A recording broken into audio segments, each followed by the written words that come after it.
tread of dust and darkness. Silence. No sound of wind. No breath in the body or the world. The dust and the ash lie undisturbed, save for a single line of tracks.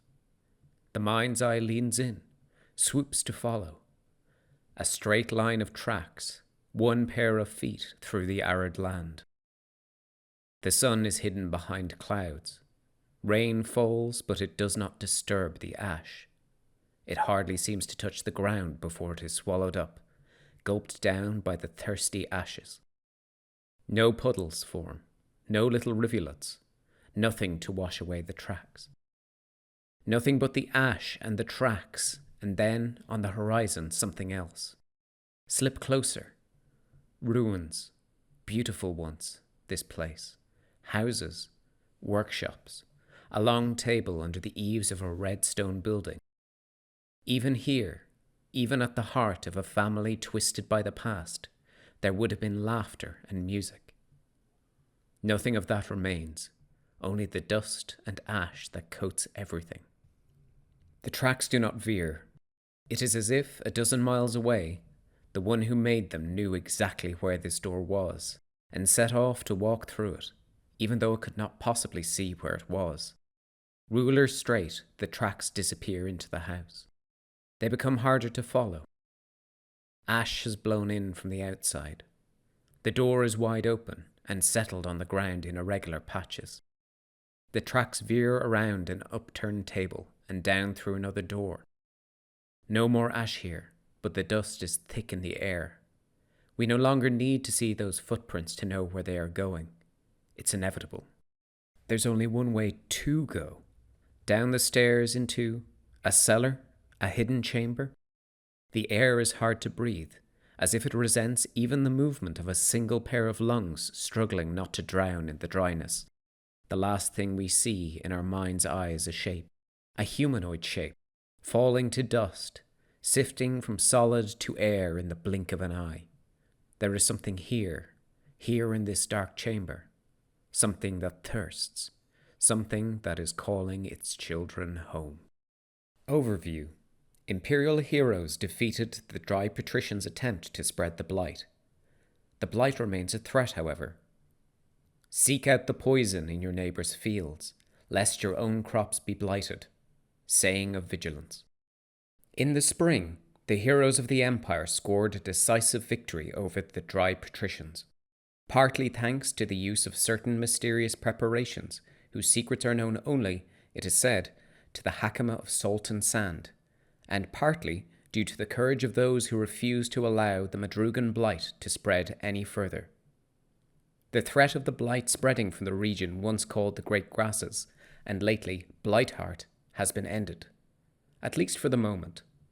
The ashen desert still remains, and there are still parched horrors in its depths. It is only a matter of time before another effort is made to expand its borders. Vigilance, therefore, demands further action. Wash it all away. An arcane projection that will cause the Scorero to burst its banks has been created. It will flood the great grasses and, hopefully, wash away the blight.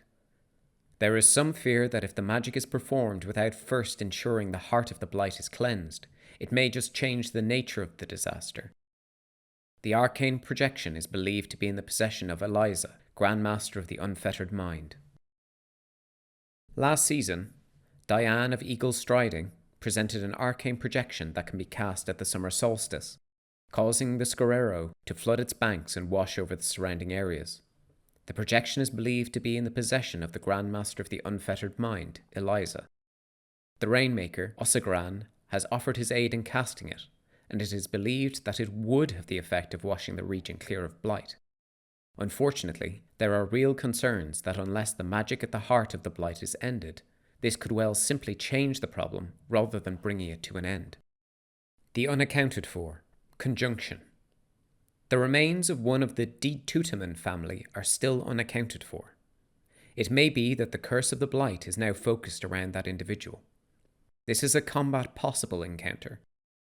A conjunction of the Sentinel Gate has been identified leading to the heart of the blight at 23:30 on Friday night. Aligning the regio there with spring would allow Ossagran to claim it and at least temporarily cut off power to the blight.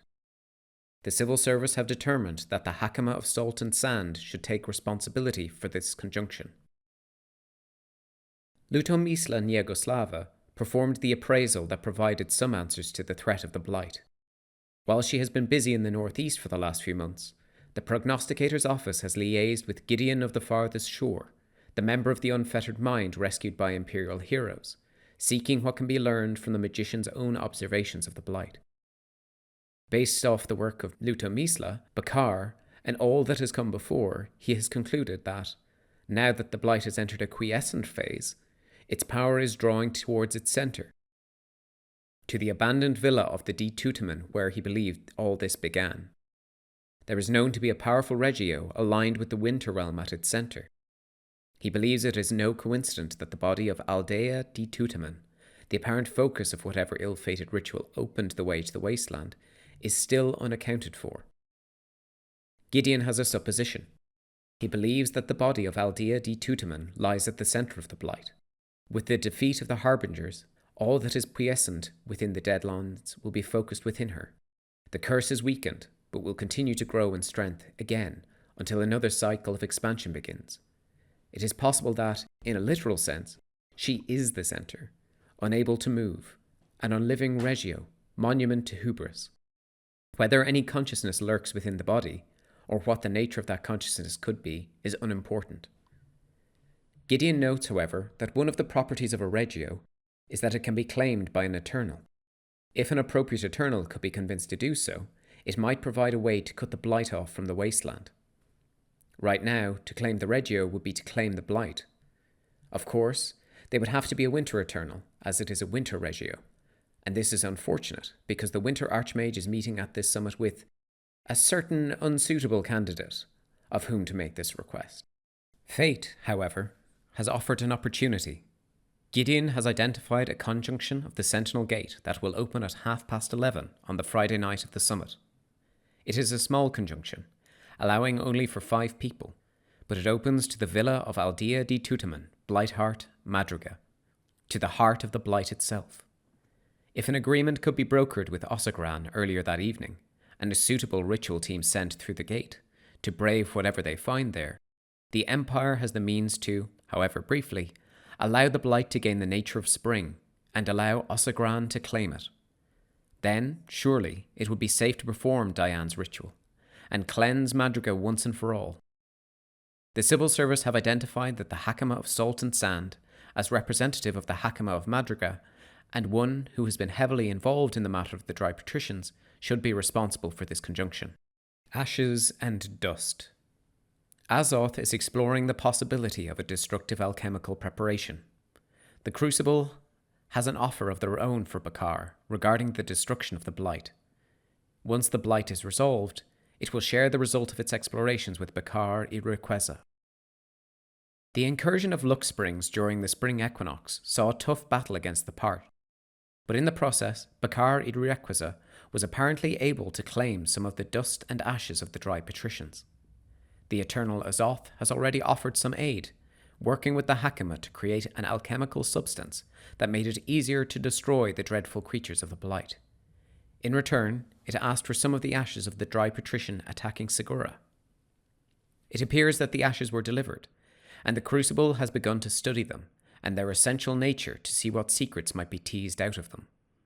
The process is still ongoing, but the Eternal of Night has promised that, if it is at all possible, it will create a new ritual text for Bakar, something that will create a substance with a more general use.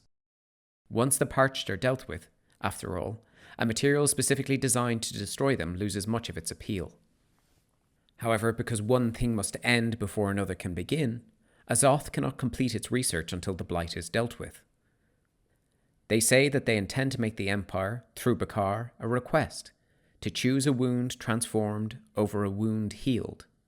What that means, hopefully, will be clearer to the Bakar as the Solstice approaches. Once it is resolved, one way or another, it will be able to find the final spark of genius it needs to complete its work and provide the ritual alchemy it has been exploring to Bakar Irequeza. Dry falcons, dry drakes. Conjunctions. Two groups of parched have been corralled by soldiers of the drakes and the burning falcon. These skirmishes are combat highly likely encounters. Tancred of Mead is responsible for defeating the dry patricians in one conjunction. The general of the burning falcon is responsible for defeating the dry patricians in the other conjunction. It will be required to cast Words of Ending at magnitude 14 on the dry patricians. Neither of these skirmishes are taking place under the effect of the blight. During the recent storms, a number of dry patricians and ashwalkers were displaced from the great grasses. They do not seem to have the power to spread the blight, and luckily, Imperial armies are in the territory to hold them up while support arrives. The Drakes have sent out scouts and report that the creatures have been split into two groups, one heading for their own camp and one for the camp of the burning falcon. The armies are exhausted from a season of fighting during a hurricane, but there is little doubt they will be able to deal with the threat. A detachment from each army has been displaced and dispatched to corral the wayward creatures of the blight, but if the parched are able to be defeated through the Sentinel Gate, they will be able to return to their respective armies. A total of 4 conjunctions have been identified, 2 apiece opening in the area of each group.